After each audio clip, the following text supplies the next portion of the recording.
तो आज हम बात कर रहे हैं छत्तीसगढ़ पंचायत राज अधिनियम 1993 पर। जी। ये वो कानून है जो छत्तीसगढ़ में मतलब स्थानीय शासन की पूरी रूपरेखा तय करता है। हाँ, बिल्कुल।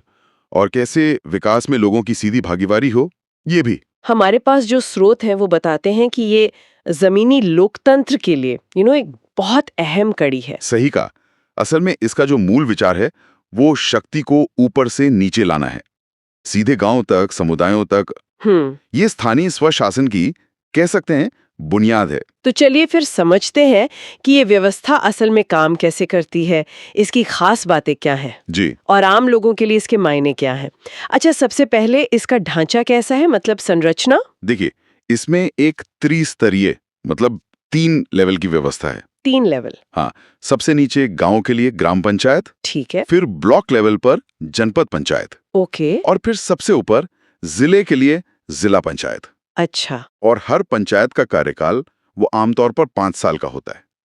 अधिनियम में ये साफ लिखा है। अच्छा, तो ये 3 स्तर हैं जो मिलकर काम करते हैं। इनका गठन वो कैसे होता है? गठन तो चुनाव से होता है। चुनाव से? हाँ, पूरे लाटे को वार्डों में बांट दिया जाता है और ये बंटवारा आबादी के हिसाब से होता है। ताकि हर क्षेत्र का प्रतिनिधित्व हो सके। बिल्कुल। ये सब अधिनियम के शुरुआती सेक्शन में ही दिया हुआ है। हमने जो स्रोत देखे उनमें ग्राम सभा पर काफी जोर है। इस पूरी व्यवस्था में इसकी क्या जगह है? अरे, ग्राम सभा तो समझिए इस पूरे सिस्टम की आत्मा है। आत्मा? अच्छा, हाँ। ये गांव के सभी रजिस्टर्ड वोटरों से बनती है। सारे वोटर्स? जी, गांव के सभी वयस्क वोटर।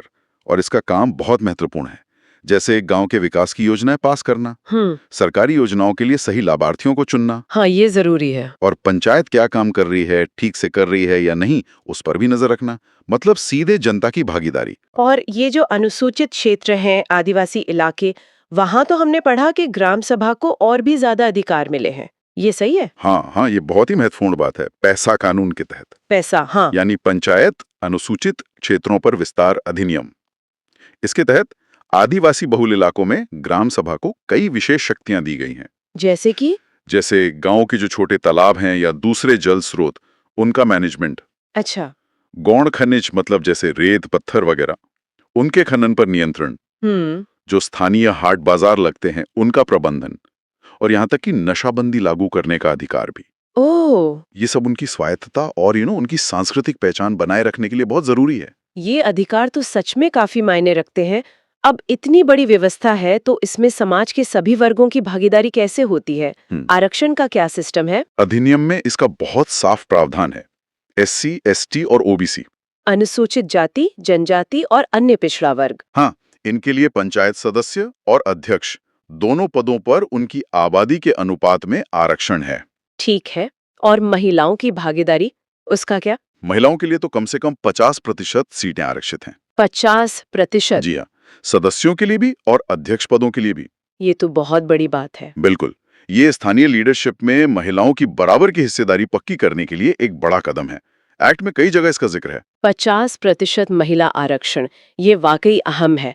चलिए, अब आते हैं इनके काम पर। ये पंचायतें मुख्य रूप से करती क्या है, मतलब इनके काम क्या है? अरे, इनके कामों की लिस्ट तो बहुत लंबी है और सारे काम सीधे आम लोगों की जिंदगी से जुड़े हुए हैं। जैसे? कुछ उदाहरण देंगे? बिल्कुल। जैसे खेती-बाड़ी और सिंचाई से जुड़े काम, गरीबी हटाने के कार्यक्रम चलाना, गांव में स्कूल, स्वास्थ्य, साफ सफाई का ध्यान रखना, गांव की सड़कें बनवाना, पीने का पानी उपलब्ध कराना, राशन सिस्टम देखना, जो सामुदायिक संपत्ति है उसका रखरखाव करना, बिजली पहुंचाना। मतलब ऐसे बहुत से काम हैं। यानी स्थानीय विकास का लगभग हर पहलू इनके दायरे में आ जाता है। हाँ, मोटे तौर पे कह सकते हैं। अधिनियम में ये सब लिस्टेड है। अच्छा, क्या इनके पास अपने संसाधन जुटाने की भी कोई शक्ति होती है, टैक्स वगैरह लगाने की? हाँ, ये भी है। पंचायतें अपने लेवल पर कुछ टैक्स और शुल्क लगा सकती हैं। जैसे प्रॉपर्टी टैक्स हो गया या बाजार में कोई शुल्क लगा दिया। इससे उन्हें अपने कामों के लिए थोड़ी आर्थिक आजादी मिलती है। ये भी जरूरी है। और इन पंचायतों को चलाते कौन है, मतलब जो मुखिया होते हैं, सरपंच या अध्यक्ष, उनकी क्या भूमिका है, क्या जिम्मेदारियां हैं? सरपंच होते हैं ग्राम पंचायत में और अध्यक्ष होते हैं जनपद और जिला पंचायत में। हाँ। ये अपनी अपनी पंचायत के प्रमुख होते हैं, बैठकों की अध्यक्षता करते हैं, पंचायत ने जो फैसले लिए हैं उन्हें लागू करवाते हैं। ठीक है। और पंचायत के रोजमर्रा के काम और फाइनेंस वो सब देखते हैं। अधिनियम में इनकी शक्तियां और कर्तव्य सब बताए गए हैं। लेकिन क्या इन पर कोई कंट्रोल भी है? मतलब अगर ये लोग सही काम ना करें तो जनता क्या कर सकती है? बिल्कुल है। एक तो इनके खिलाफ अविश्वास प्रस्ताव लाया जा सकता है। अच्छा, नो कॉन्फिडेंस मोशन। जी, और एक और बहुत दिलचस्प प्रावधान है, right to recall. Right to recall, वापस बुलाने का अधिकार। हाँ, कुछ शर्तें हैं, लेकिन अगर चुना हुआ प्रतिनिधि ठीक से काम नहीं कर रहा, तो मतदाता वोट डालकर उसे कार्यकाल पूरा होने से पहले हटा भी सकते हैं। अरे वाह, ये तो सीधे वोटर्स के हाथ में एक बड़ी ताकत है। बिल्कुल। तो कुल मिलाकर देखें तो ये जो छत्तीसगढ़ पंचायत राज अधिनियम 1993 है, ये स्थानीय स्तर पर लोकतंत्र को मजबूत करने और विकास में आम लोगों को जोड़ने का एक काफी विस्तृत प्रयास है। सही कहा आपने।